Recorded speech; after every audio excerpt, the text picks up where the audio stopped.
Hermanos, casualmente la última vez que me tocó compartir la palabra fue en Romanos capítulo 6, cuando empezaba, ¿no?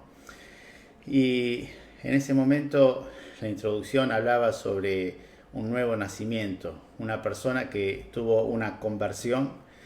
Habíamos visto cómo fue Pablo, precisamente el momento de que él se convirtió, en el momento en que Dios lo tocó, que Dios cambió su corazón, cambió su vida, el Pablo de antes y el Pablo de después, cómo empezó a hacer todo lo contrario que había hecho hasta ese momento, pasó de ser un perseguidor de la iglesia a alguien que se quería juntar con los discípulos, con los apóstoles. Pasó a alguien que renegaba de este camino llamado cristianismo a ser un defensor y de demostrar que Jesús era el Cristo. Toda la vida vieja de él se veía reflejada, se veía ese odio, respirando amenazas, respirando muerte, arrastrando a los cristianos a las cárceles, hombres, mujeres, y consintiendo con la muerte de Esteban. Pasó de ser esa persona hacer todo lo contrario. Ese ejemplo es el ejemplo de que todos hemos pasado, todos los que estamos en el camino del Señor, hemos pasado por ese punto donde cambió nuestras vidas. Ese cambio lo hizo el Señor. Él nos hizo nacer de nuevo. Él nos dio esa oportunidad de arrepentirnos, de entender su palabra. Él nos atrajo hacia Él, nos limpió y puso su espíritu dentro de nosotros. Si ustedes pudieran ir analizando desde el capítulo 6 hasta hoy mismo, está hablando de la vieja vida y de la nueva vida.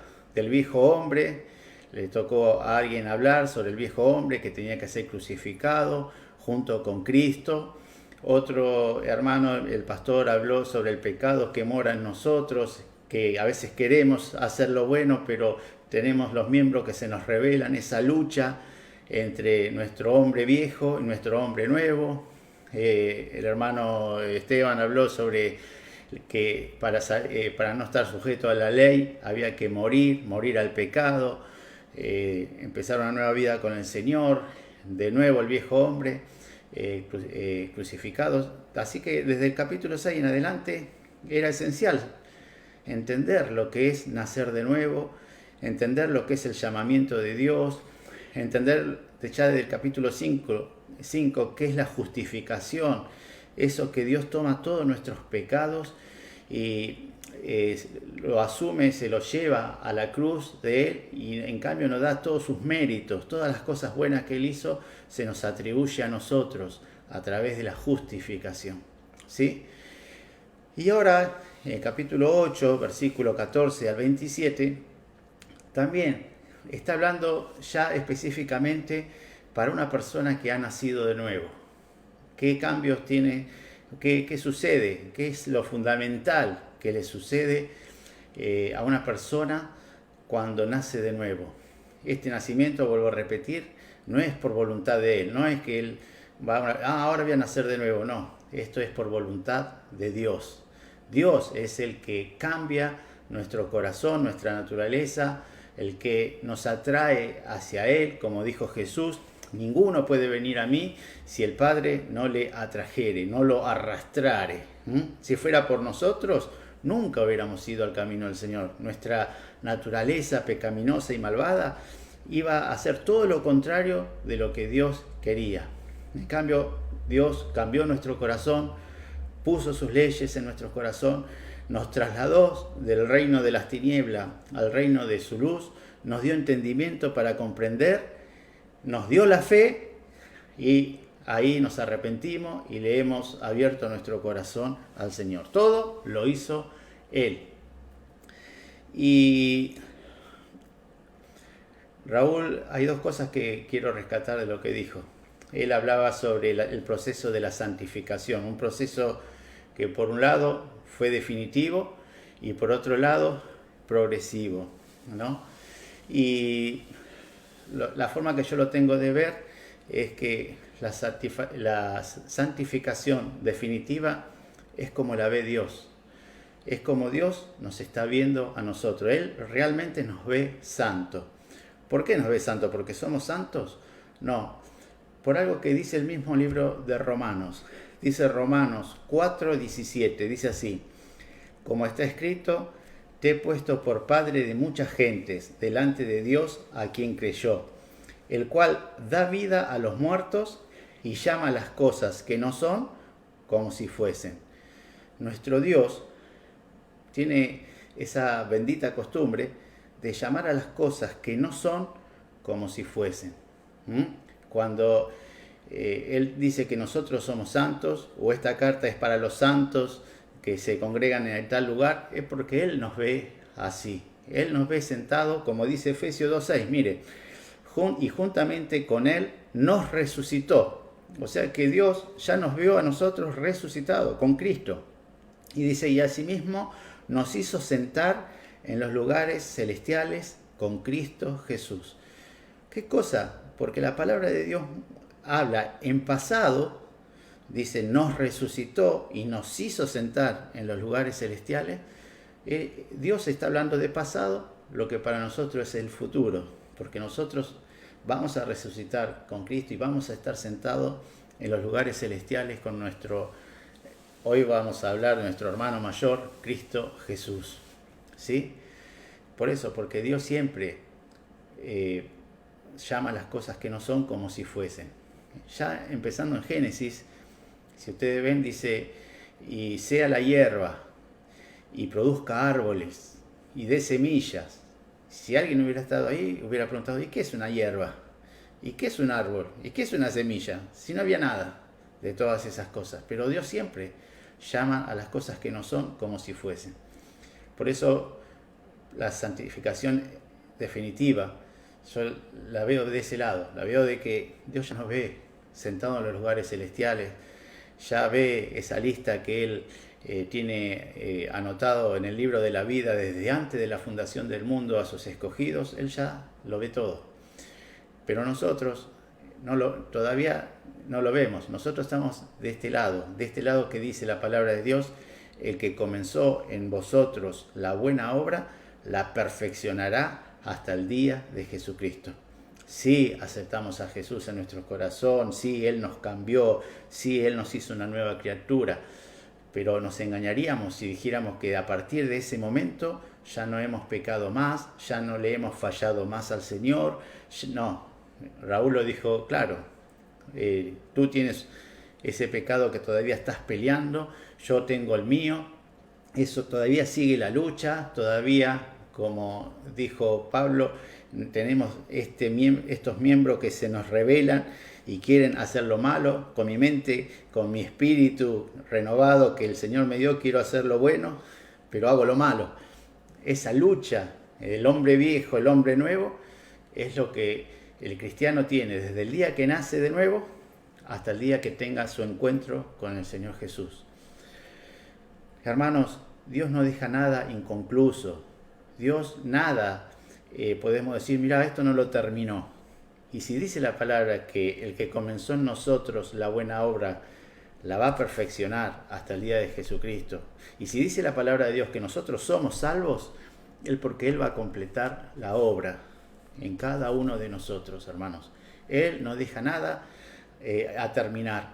Él completa todo lo que hace. ¿Sí? También, esa es una cosa que quería ya para empezar a hablar de lo que escuchamos el martes a través de nuestro hermano Raúl. Y otra cosa es una definición que dio que me pareció muy importante cuando dijo, no existe el hermano carnal. Lo que existe es una persona que no conoce al Señor, que no nació de nuevo, no un hermano carnal. Hermanos, dice Romanos, él leía esto, porque los que son de la carne piensan en las cosas de la carne, pero los que son del Espíritu en las cosas del Espíritu. Porque el ocuparse de la carne es muerte, pero el ocuparse del Espíritu es vida y paz.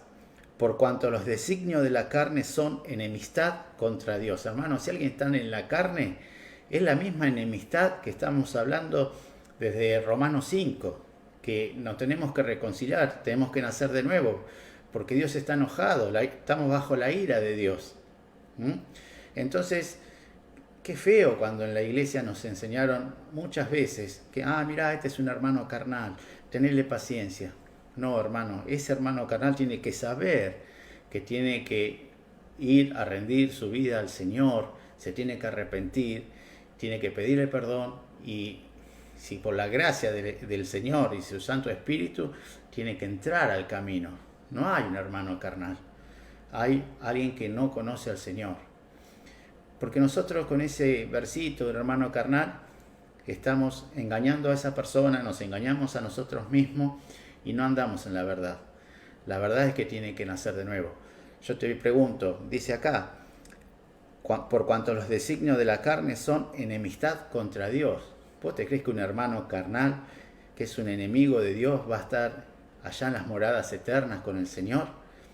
¿Vos te crees que el Señor va a llevarse para su morada, a su palacio, a su reino, a alguien que está enemistado con Él y que no le agrada? Porque dice, porque no se sujetan a la ley de Dios ni tampoco pueden, y los que viven según la carne no pueden agradar a Dios, no pueden agradar a Dios.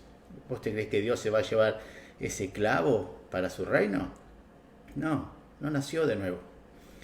Y a veces en la iglesia hemos interpretado mal esta palabra. Hemos interpretado mal. Si hubiéramos sido claros, muchas personas se hubieran humillado, hubieran arrepentido su corazón al entender que no es que soy un carnal, no he conocido al Señor. Realmente el Señor no está morando en mí.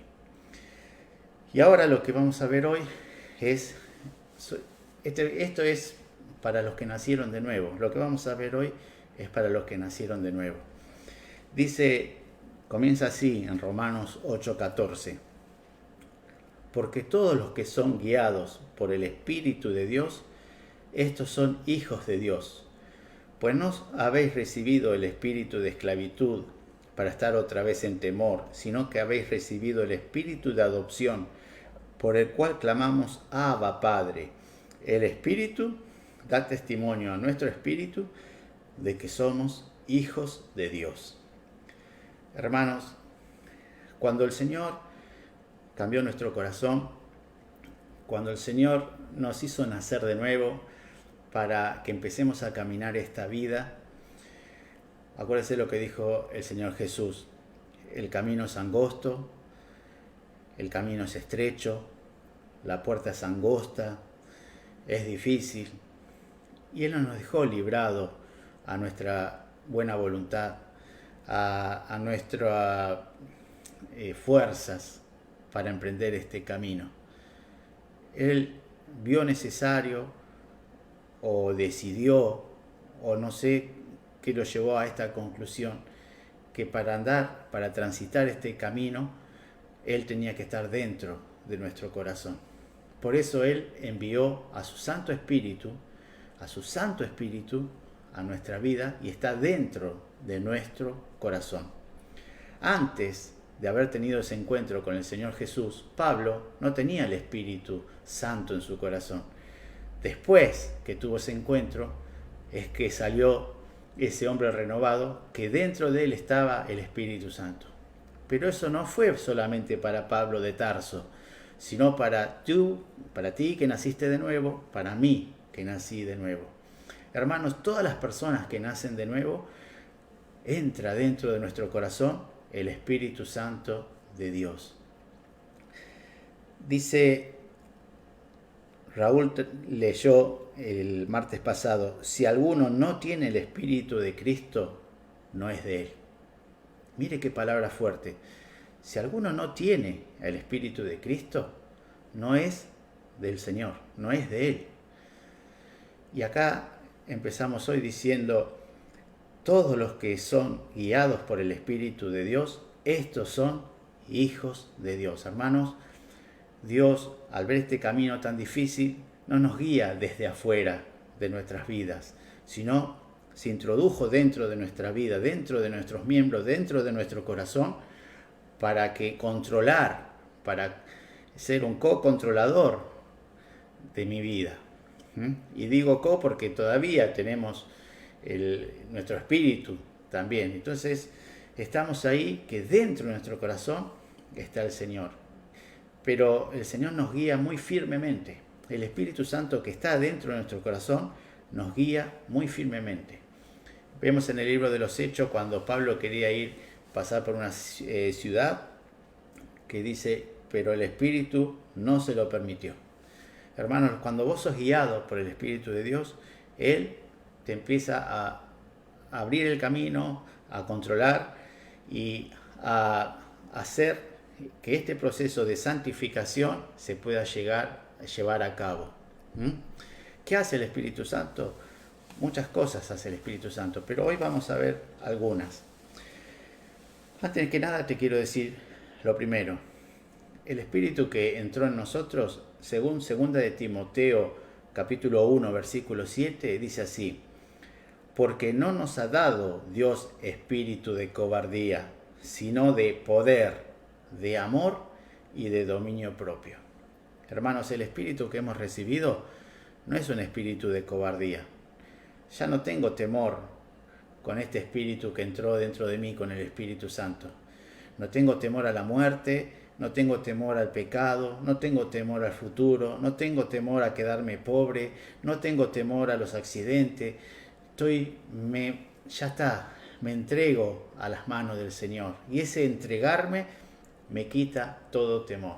El verdadero amor echa fuera el temor, dice su palabra. El cristiano que está guiado por el Espíritu Santo no tiene temor. Lo vamos a ver más adelante, una lista. Ni tribulación, ni angustia, ni hambre, ni frío, ni desnudez, ni espada, ni esto, ni lo otro, nos puede separar del amor de Dios. Hermanos, acá entró alguien que realmente no es un espíritu de cobardía, es un espíritu que va al frente, es un espíritu que no tiene vergüenza, es intrépido, es un espíritu que te hace un baluarte de la verdad, te hace una columna para combatir, ¿me entiendes? Ese es el espíritu que está acá. No es una pavada. Hay un pasaje fuerte que leyó también Raúl, parece que a mí me hubiera gustado el tema de Raúl, ¿no? Que dice: y si el espíritu de aquel que levantó de los muertos a Jesús mora en vosotros, el que levantó de los muertos a Cristo Jesús vivificará también vuestros cuerpos mortales por su espíritu que mora en vosotros. Hermanos, acá dentro entró un espíritu que hizo resucitar a Jesús. Dice, si el espíritu que hizo resucitar a Jesús no corrió un coche o movió una piedrita, el espíritu que hizo resucitar a Jesús está dentro de nosotros. Ese fue el que entró. Ese espíritu nos va a dar poder para vencer el pecado, para vencer la tentación, para vencer los vicios, para vencer el temor, para vencer la angustia, para vencer las heridas, porque no es cualquier cosa, es el mismo espíritu que hizo resucitar a Jesucristo. Mirá qué currículum que tiene el Espíritu Santo, con qué se presenta. Mirá, yo no sé si es mucho o poco lo que hice, pero mirá, yo fui el Espíritu que hizo resucitar a Jesucristo y ahora voy a estar en ti. Jesucristo, Dios, vas a estar dentro tuyo a través de mí. Todo lo que el Padre y el Hijo digan, yo te lo voy a hacer conocer. Tomará de lo mío y os lo hará saber, dijo el Señor Jesús. Hermanos, fíjense en Daniel capítulo 6, versículo 3, dice, pero Daniel mismo era superior a estos sátrapas y gobernadores, porque había en él un espíritu superior, y el rey pensó en ponerlo sobre todo el reino. Cuando lees el libro de Daniel, ves que Daniel era una persona que tenía el Espíritu Santo dentro de sí.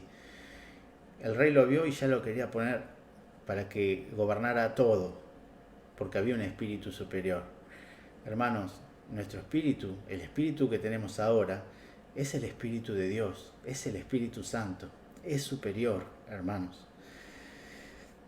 Dice en 2 de Reyes 2:9, Cuando habían pasado Elías, dijo a Eliseo: pide lo que quieras que haga por ti antes que yo sea quitado de ti. Y dijo Eliseo: te ruego, una doble porción de tu espíritu sea sobre mí.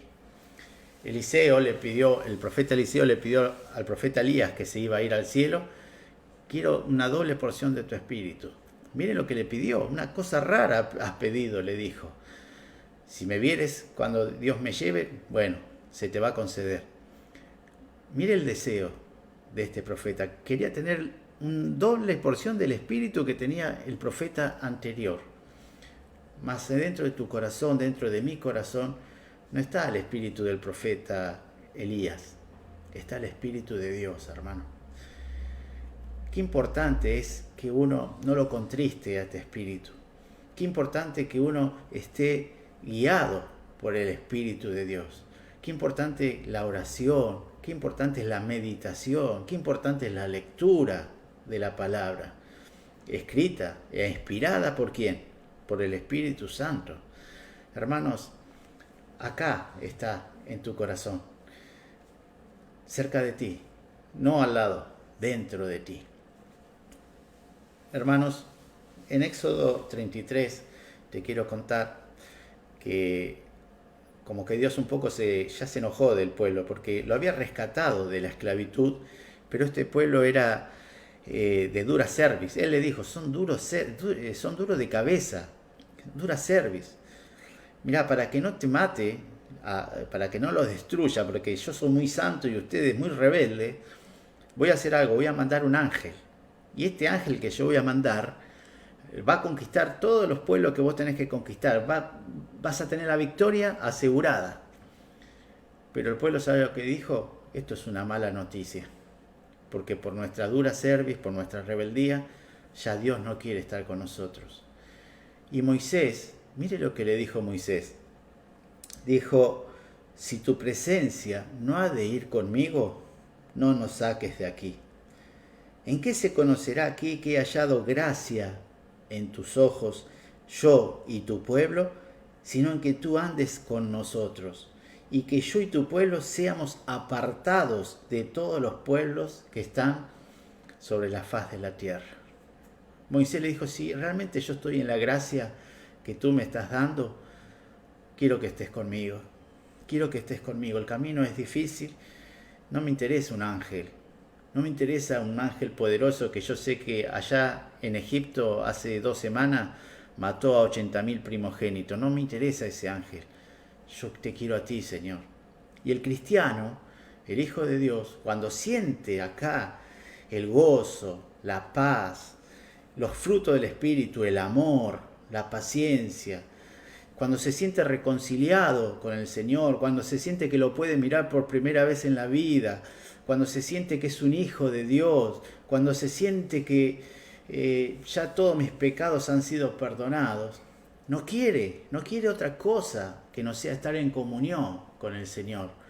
No quiere pecar para no arruinar ese gozo que ha entrado en su corazón. No quiere saber nada, quiere apartarse del mundo. Así como Moisés le decía: yo quiero ser apartado de todo pueblo de la tierra. Así el cristiano, una vez que gusta de el Espíritu Santo morando en su corazón. Hermanos, ¿qué es lo que te hace ser cada día más santo? ¿Qué es lo que te hace querer leer la palabra? ¿Qué es lo que te lleva al arrepentimiento? El Espíritu Santo, hermanos, que está en tu corazón. ¿Y qué pasa si no está? Y lo dice la palabra: si no tenés el Espíritu, no sos de Dios. ¿Qué dijo? Si alguno no tiene el Espíritu de Cristo, no es de él. Romanos 8, 9. Hermanos, el Espíritu Santo no solo te guía, sino que también especialmente te hace entender las Escrituras. Dice Lucas 24, del 44 al 45, y les dijo: estas son las palabras que os hablé estando aún con vosotros, que era necesario que se cumpliese todo lo que está escrito de mí en la ley de Moisés y en los profetas y en los salmos. Entonces les abrió el entendimiento para que comprendiesen las Escrituras. Hermanos, las Escrituras no las comprende alguien por ser muy sabio. Las escrituras no la comprende alguien por ser muy docto, por ser un estudioso, por ser un rey o por ser lo que sea. La escritura las entendemos si el Señor nos abre el entendimiento. Por eso alguien que quizás no tiene ningún estudio puede comprender las escrituras, porque eso no es por tu sabiduría, por tu intelecto, por tu esfuerzo, es por si Dios abre tu mente y te ilumina para que entre la palabra de Dios y haga el efecto de la espada. Hermanos, y abrir el entendimiento, esta luz, la trae el Espíritu Santo. Dice 1 Corintios capítulo 2, versículo del 10 al 16. Pero Dios nos las reveló a nosotros por el Espíritu, porque el Espíritu todo lo escudriña, aún lo profundo de Dios. Porque ¿quién de los hombres sabe las cosas del hombre sino el Espíritu del hombre que está en él? Así tampoco nadie conoció las cosas de Dios sino al Espíritu de Dios. Y nosotros no hemos recibido el Espíritu del mundo, sino el Espíritu que proviene de Dios, para que sepamos lo que Dios nos ha concedido. ¿Ve? ¿Para qué? ¿Qué hace el Espíritu Santo? Nos hace saber lo que Dios nos dio. Lo cual también hablamos, no con palabras enseñadas por sabiduría humana, sino con las palabras que enseña el Espíritu, acomodando lo espiritual a lo espiritual. Pero el hombre natural es el Pablo que antes de conocer al Señor, es la persona antes de nacer de nuevo, es el viejo hombre. Bueno, todo lo que hemos visto en estas 6, 7 reuniones, eso. Dice, pero el hombre natural no percibe las cosas que son del Espíritu de Dios, porque para él son locura y no las puede entender, porque se han de discernir espiritualmente. En cambio, el espiritual, o sea, el que tiene el Espíritu de Dios, juzga todas las cosas, pero él no es juzgado de nadie. Porque ¿quién conoció la mente del Señor? ¿Quién le instruirá? Mas nosotros tenemos la mente de Cristo. ¿Por qué tenemos la mente de Cristo? Porque Cristo está en nosotros a través de su Santo Espíritu. Hermanos, el que no tiene el Espíritu de Dios, por más que lea las Escrituras, no las entiende. Se aburre, bosteza. Qué historia rara, me gustó, está lindo. Pero el que tiene el Espíritu de Dios es espectacular. Se las quiere devorar las Escrituras, medita en ella todo el día, les cambia su vida, cambia su forma de ser, su forma de pensar. Es una espada que saca lo malo y entra hasta lo profundo de nuestro corazón, de nuestro ser. Pero el que no nació de nuevo es un libro muerto.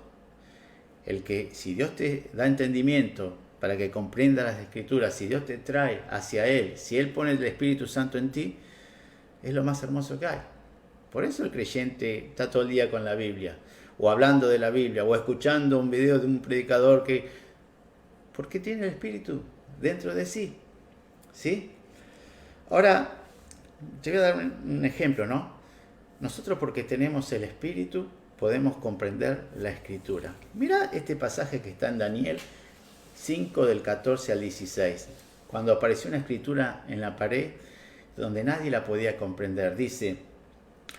Le dice el rey a Daniel: yo he oído de ti que el espíritu de los dioses santos, ese rey pagano no sabía que era el Espíritu Santo, entonces él le llamaba que el espíritu de los dioses santos está en ti. Eso es lo que vio el rey, que en Daniel estaba el Espíritu Santo, pero él le llamaba el espíritu de los dioses santos, está en ti, y que en ti se halló luz, entendimiento y mayor sabiduría. Ahora fueron traídos delante de mí sabios y astrólogos para que leyeran esta escritura y me diesen su interpretación, pero no han podido mostrarme la interpretación del asunto. Es muy parecido a lo que le pasa al que lee la Biblia sin el Espíritu de Dios. No la puede entender. Pero Daniel, que tenía el Espíritu de Dios, entendió lo que decía esa escritura. Así como tú y yo, cuando leemos la palabra de Dios, entendemos y nos gozamos y se nos produce como un fuego en tu interior. ¿Por qué? Porque la comprendés, porque es el Señor que nos está hablando personalmente a través de su palabra. En Efesios 1 del 17 al 19 dice, no sé si era el pasaje que nos mandó hoy José Recalde, para que el Dios de nuestro Señor Jesucristo, el Padre de gloria, os dé espíritu de sabiduría y de revelación en el conocimiento de Él, alumbrando los ojos de vuestro entendimiento, para que sepáis cuál es la esperanza a que Él os ha llamado y cuál es la riqueza de la gloria de su herencia en los santos, y cuál es la supereminente grandeza de su poder para con nosotros, los que creemos, según la operación del poder de su fuerza. Hermanos, esto es lo que el Espíritu hace en nosotros, nos ilumina, nos hace ver, nos hace entender las Escrituras. Otra cosa que nos hace es que nos lleva a la santificación. Nos da ese poder, porque vieron que leímos hoy, no nos dio espíritu de cobardía, sino de poder, de amor y de dominio propio. ¿Qué nos lleva a ser cada vez más santos? El Espíritu Santo. Dice en Gálatas 5, del 16 al 17, digo pues, andad en el Espíritu y no satisfagáis los deseos de la carne, porque el deseo de la carne es contra del Espíritu, y el del Espíritu es contra la carne, y estos se oponen entre sí para que no hagáis lo que quisiereis. Hermanos, el Espíritu está en nuestro corazón para que no hagamos lo que nosotros queremos. Hermanos, nosotros ya no somos nuestros, somos de Dios. Por precio fuisteis comprados, ya no sois vuestro, dice la palabra. Hermanos, nosotros tenemos que entender que nuestro viejo hombre tiene que estar crucificado con el Señor Jesucristo, que nosotros tenemos que morir al pecado. Nosotros ahora podemos decirle no al vicio, le podemos decir no al pecado.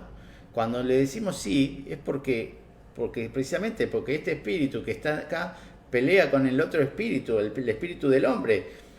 ¿Me entienden? Hay una pelea constante dentro de nuestro corazón. ¿Sí? La dijo el pastor el otro día. No hago lo que quiero, sino lo que no quiero, eso hago. Esa lucha está acá.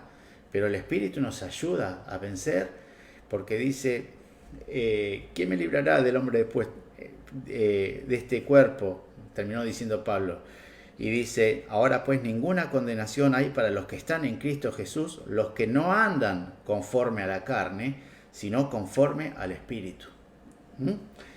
Dice en Gálatas 5:24, y con esto termino este punto, ¿no? Pero los que son de Cristo han crucificado la carne con sus pasiones y deseos. Y si vivimos por el Espíritu, andemos también por el Espíritu. ¿Por qué vivimos nosotros? Porque estábamos muertos en delitos y pecados. El Espíritu que resucitó a Jesús también entró en nuestros corazones, nos dio vida. Si vivimos gracias a Él, bueno, andemos como Él quiere, como Él nos quiere guiar. ¿Cómo empezó este versículo 14? Porque todos los que son guiados por el Espíritu de Dios son de Él. Dice el versículo 17, dice, y si hijos, también herederos, herederos de Dios y coherederos con Cristo, si es que padecemos juntamente con Él, para que juntamente con Él seamos glorificados. Hermanos, quizás el tiempo se me acabe hoy, no pueda explayarme, pero junto con la justificación, junto con lo que el Señor hizo en esa cruz, nos vino un regalo, no solo que nos perdonó nuestros pecados, no solo que nos dio una vida eterna, no solo que ahora podemos tener paz para con Dios, sino que nos adoptó el Señor como hijos suyos. Nosotros, a través de lo que hizo Jesús en la cruz, ahora somos herederos de Dios y coherederos con Jesucristo. Volvemos a lo mismo, vos te ves coherederos con Jesucristo. ¿Vos te ves ahora herederos de Dios? Dios llama a las cosas que no son como si fuesen. Hermanos, ahora, en esta época, hay algo que yo no estoy de acuerdo. Hay algunos que, entre paréntesis, se dicen ser hijos de Dios y andan vociferando y diciendo, si yo soy hijo de Dios, yo quiero que me dé el palacio, yo quiero que me dé un auto 0 kilómetros porque yo soy hijo del rey. Escuché a un predicador que dijo, ¿y dónde están mis millones? Cuando teníamos la reunión de hombres en mi casa, pasamos un video, un pastor que decía, ¿dónde están mis millones, Señor? Yo que predico, yo que hago esto. Hermanos, nosotros somos herederos, es verdad. Nosotros somos coherederos con Cristo. Pero esa herencia hay que esperar un poquito. No somos como el hijo pródigo que le dice, dame la parte de los bienes que me pertenecen, para consumirlo con este mundo de porquería, con rameras, con cosas mundanas. Nosotros somos herederos con Cristo, pero también tenemos que tener el mismo sentir que tenía Cristo Jesús, el cual, siendo en forma de Dios, no se aferró el ser igual a Dios como cosa que aferrarse, sino que se despojó a sí mismo. Así como Dios te dice, despojate de ti mismo, crucificá al viejo hombre en la cruz. Así somos nosotros. Somos herederos, pero herederos, mi hermano mayor es Jesucristo, me dio el ejemplo de cómo hay que vivir en esta tierra. ¿Qué dijo el Señor Jesús? Mi papá trabaja, yo trabajo. ¿A vos te parece que vivió como el hijo del rey, en palacios, reclamando autos 0 kilómetros? No, porque yo soy... Hermano, vos no sos nada. Lo más probable es que diga Jesús y Dios en el día del juicio, no te conozco, no sé quién será, no te conozco. Yo a vos no te adopté, yo no soy tu padre. Hermanos, dice 1 de Juan capítulo 2, versículo 6. El que dice que permanece en él debe andar como él anduvo.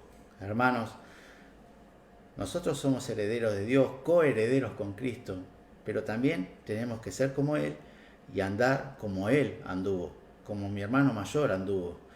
Anduvo haciendo bienes, anduvo sanando, anduvo con la oveja herida, con la perdida, anduvo predicando el evangelio del arrepentimiento, murió. ¿Qué más querés? Ese es nuestro ejemplo. Yo realmente detesto a la persona que diga, yo soy hijo de Dios, Dios me tiene que... Bueno, mirá cómo vivís miserablemente, ¿a dónde estás que sos hijo de Dios? Hermano, soy hijo de Dios porque el Espíritu testifica a mi espíritu de que soy hijo de Dios. Yo no necesito un auto 0 kilómetros para sentirme hijo de Dios.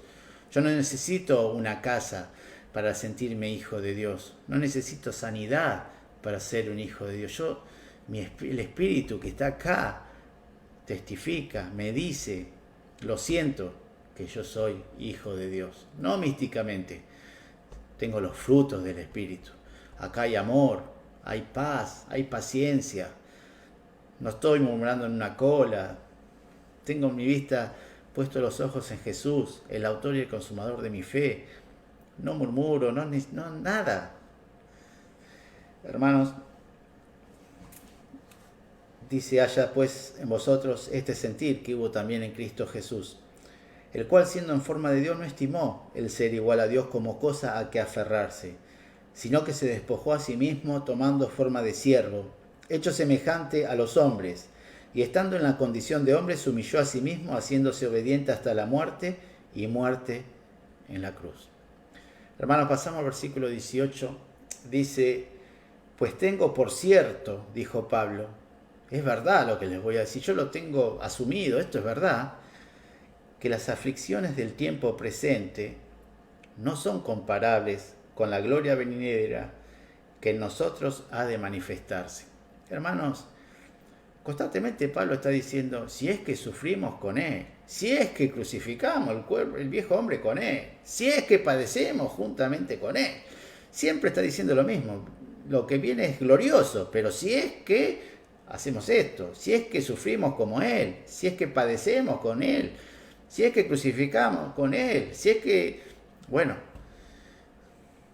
pero que este versículo es maravilloso, porque te está diciendo, vos que tenés problemas, vos que estás pasando por necesidad, vos que estás pasando por tribulación, vos que estás pasando con dolor, heridas, te digo una cosa que es muy cierta. Dice que las aflicciones de ahora no pueden compararse con la gloria venidera. Hermanos, no me alcanzaría ni el resto de mi vida para empezar a meditar las cosas que nos espera. Dice la palabra de Dios en 1 Corintios 2:9, antes bien, como está escrito, cosas que ojo no vio, ni oído yo, ni han subido en corazón de hombre, son las que Dios ha preparado para los que le aman. Hermanos, a nosotros nos espera cosas gloriosas, un cuerpo glorificado. Hay algunos, yo tengo un hijo con un problema en la vista, hay algunos que no pueden ver, otros que no pueden oír, otros que no pueden caminar. Todas esas cosas son tribulación momentánea, pero Dios nos va a dar un cuerpo glorificado, hermanos. Dios dice, le veremos a Él porque seremos como Él es.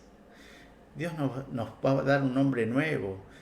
Dice en Apocalipsis, al que venciere le daré a que se siente conmigo en mi trono, al que juzgue a las naciones con vara de hierro, al que venciere tomará del árbol de la vida, estará en el río de Dios, yo seré su Dios, lo voy a meter en un lugar donde no hace falta el sol, yo voy a ser la luz.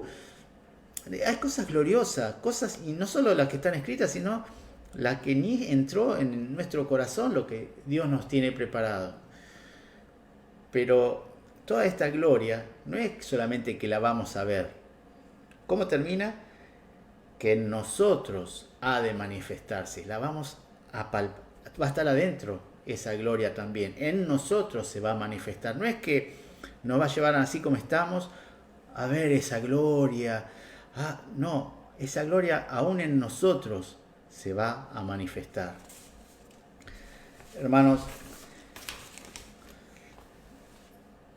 a mí me gusta de vez en cuando ando con problemas, leer Apocalipsis, los últimos capítulos, cuando habla del cielo nuevo, la tierra nueva, cuando habla del palacio, de la ciudad celestial, las calles de oro, porque no la necesito ni la quiero, pero me hace pensar que es poco el tiempo que acá vamos a estar en esta tierra para ganar algo que es eterno, que vale la pena crucificar al viejo hombre, vale la pena abandonar el pecado, vale la pena separarse del mundo, vale la pena predicar, vale la pena jugarse por el Señor, vale la pena porque hay cosas que Él nos preparó a nosotros, que pensó mucho Él en nosotros. Dice, le voy a dar una piedrecita blanca y en ella va a tener un nombre nuevo. ¿Qué pensó en mí? ¿Y qué nombre me va a poner? ¿El nombre va a ser de acuerdo a mi personalidad? ¿Y por qué está pensando tanto en mí? Bueno, Él está pensando mucho. Dice, en la casa de mi Padre muchas moradas hay. Voy pues a preparar un lugar para vosotros. O sea, Él está pensando, está trabajando, está haciendo muchas cosas por nosotros para el futuro. Nosotros, esto es una tribulación temporaria. Vale la pena, hermanos, vale la pena. Ya voy terminando. Dice el versículo 19, era hasta el 27. Pero dice del 19 al 22. Porque el anhelo ardiente de la creación es el aguardar la manifestación de los hijos de Dios. Porque la creación fue sujetada a vanidad, no por su propia voluntad, sino por causa del que la sujetó en esperanza. Porque también la creación misma será libertada de la esclavitud de corrupción, a la libertad gloriosa de los hijos de Dios. Porque sabemos que toda la creación gime a una, y aún está con dolores de parto hasta ahora. Hermanos, hay personas que dijeron, bueno, ahora que Jesús está dentro de nosotros, que el Espíritu Santo está dentro de nosotros, ya no vamos a pecar más, ya está, tenemos. Y después se dieron cuenta que no, que el proceso de santificación llega hasta el último día. Hasta el último día estamos pidiendo perdón. Hasta el último día estamos afligiendo esta alma como Lot, esta alma justa, viendo las cosas que vemos, te afligen, ¿no? Pero también hubo algunos cristianos que dijeron, ahora somos una nueva criatura, vamos a acariciar un león, vamos a acariciar voy a poner la mano a un cocodrilo, ahora yo tengo a Dios. Y se quedaron sin manos, se quedaron sin cabeza. ¿Por qué? Porque estas también son promesas que van a estar totalmente cumplidas en el fin de los tiempos, hermano. La creación está gimiendo, la creación está sufriendo por causa nuestra, de la raza humana, por la causa de Adán que pecó. En Génesis capítulo 3 dice 3 versículo 17, maldita será la tierra por tu causa. Hermanos, el diablo muchas veces cuando uno está tentado te dice, nadie te ve, si vos no haces mal a nadie, ¿qué importa si vos no perjudicás a nadie con esto? Es mentira. El pecado siempre, siempre perjudica un montón de cosas a tu alrededor. Perjudica tu futuro, tus hijos, tu esposa, lo que te rodea, todo. El pecado no muere en ti, nunca muere en ti. Adán pecó y Dios maldijo toda la tierra por causa de ese pecado. Hermano, estaba viendo, la creación dice la palabra acá, que está gimiendo, está llorando, esperando la manifestación de los hijos de Dios. Está sujeta a vanidad, está sujeta a maldición. Veía un documental el otro día, una avispa, ¿no? Una avispa, para tener sus hijitos, ¿qué hacía? Iba y picaba a una araña, la dejaba inmovilizada, y en el cuerpo de la araña ponía los huevitos de la avispa. Y mientras esa avispa, esos huevitos tenían que comer algo para nacer, alimentarse. ¿De qué se alimentaba? De la araña, que la tiene ahí inmovilizada con su veneno. Y de ahí, de esa araña, nacían 10 o 15 huevitos de avispa. ¿Quién enseñó a esa avispa a hacer eso? No lo sé. Pero cuánto dolor de la araña, ¿no? Cuando vos te pones a ver los animales, cuánto dolor el ciervo viendo que su hijito lo está comiendo el león y no puede hacer nada porque es indefenso. Cuánto dolor en toda la creación, en toda la creación. El árbol, cuánto dolor le espera un hacha. Hay mucho dolor, está sujeto al dolor. ¿Hasta qué? Hasta que sea manifestado los hijos de Dios, hermanos. Hermanos, el pecado siempre trae dolor, aún muy lejos de donde lo cometemos. El pecado arruina vidas, aún que nosotros ni pensamos. El diablo te dice, no, nadie te ve, es para vos. ¿Y vos a quién perjudica? ¿Qué mal le estás haciendo a otro? Sí, el diablo es mentiroso. Y es mentira que el pecado muere en vos. Es algo que contamina y perjudica y maldice todo lo que hay a tu alrededor. Por el pecado de Acán, murieron al otro día en la batalla 30, 40 personas en la batalla de Jai. ¿Por qué? El pecado siempre perjudica. Y ahora con esto termino. Dice, bueno, había preparado también el versículo del creyente, ¿no? Que dice, y libró al justo Lot, abrumado por la nefanda conducta de los malvados, porque este justo que moraba entre ellos afligía cada día a su alma justa, viendo y oyendo los hechos inicuos de ellos. El cristiano es así, hermano. El cristiano también está gimiendo. El cristiano gime porque ve alrededor la maldad, la idolatría, la ceguera, la inmoralidad. Entonces, el verdadero cristiano no está pidiéndole a Dios plata para gastarla en el mundo. El verdadero cristiano está diciendo, Señor, ven pronto. Señor, que se termine esto. Señor, esto ya no va más. Aflige cada día su alma. Al ir al colectivo tiene que escuchar cosas groseras, soeces. Al ir al trabajo, sus compañeros, es terrible lo que hablan, lo que hacen, lo que dicen. Constantemente prende la televisión, un noticiero, horrible. Está cada día más afligido porque cada día este mundo está más enemigos de Dios. Y por último, versículo 26. Y de igual manera el Espíritu nos ayuda en nuestra debilidad. Pues, ¿qué hemos de pedir como conviene? No lo sabemos. Pero el Espíritu mismo intercede por nosotros con gemidos indecibles. Mas el que escudriña los corazones sabe cuál es la intención del Espíritu, porque conforme a la voluntad de Dios intercede por los santos. Hermanos, con esto termino. Sí, lo sabemos de memoria los creyentes que el Espíritu intercede por nosotros con gemidos indecibles. Pero si tú lees bien este pasaje, no es que intercede ante un Dios con la cara seria, ante un Dios malo, ante un Dios ahí muy rudo, muy terrible, y que el Espíritu tiene que estar intercediendo.